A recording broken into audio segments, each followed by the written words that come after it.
Hello ISB, we are lucky to be sitting today with none other than Akshit Batra, who is an entrepreneur. And in the part of the series called Entrepreneurs of ISB, why don't we start Akshit with talking to us about your venture?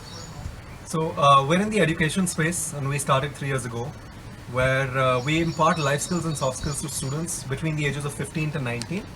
And we've been working in North and Central India, essentially outside of the classroom learning, experiential learning programs is what we do. Yeah. Fantastic. So why don't you tell us a little more about what exactly is your product or offering? I'm guessing you also wanted to know a little bit about the ideation bit, so I'll club these two things together. I'm guessing people would be slightly acquainted with the concept of Model UN, yeah? Where basically it's a simulation of a UN conference and students act as representatives of countries. Right. So I used to be very heavily involved with MUN and I completely loved it. We conducted a small survey though, and we realized that not even 2% of the students that participate in MUNs globally, this was a sample survey, so I can't say globally with so much authority, but still, want to go to the UN or have the UN as a career option. But more than 95% of these students wanted to enter either the corporate space or the political space or otherwise, right? Now, the fundamental objective of any co-curricular activity, including and especially MUN, is to instill in students life skills and soft skills. We realized why not do this in a setting that relates to them a lot better. So, no rocket science, just picked up the whole MUN concept and placed it in a corporate political setting. So now, typically, a student acts as a representative of a company or a political party as opposed to that of a country. So Akshit, did you have any failures in this journey of yours? A lot of them. You want to speak about anything that really was highlighting or transforming? So there was this one time in between where we really messed up our cash management, our liquidity, and we almost went bankrupt, which is pretty common actually when it comes to startups.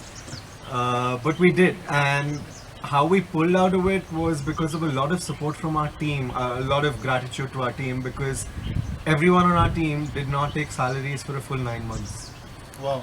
Zero salary for 9 months. That's hectic. And we just cut down on all kinds of expenditure. We were working out of a really, really small apartment, and it was as garage startup as it can get. But we slowly then picked it up, and then we got back to healthy financial management. Yeah. So what would be that one message that you would want to give to all the entrepreneurs out there?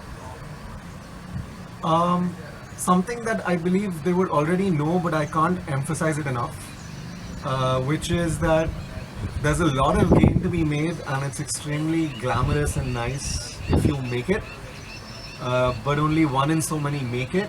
And if you're going in there, be completely prepared for massive, disheartening failure, and just have a whole lot of self-confidence, because every day will be pulling you down. So if you're ready for that, with that one little chance of succeeding, then go for it.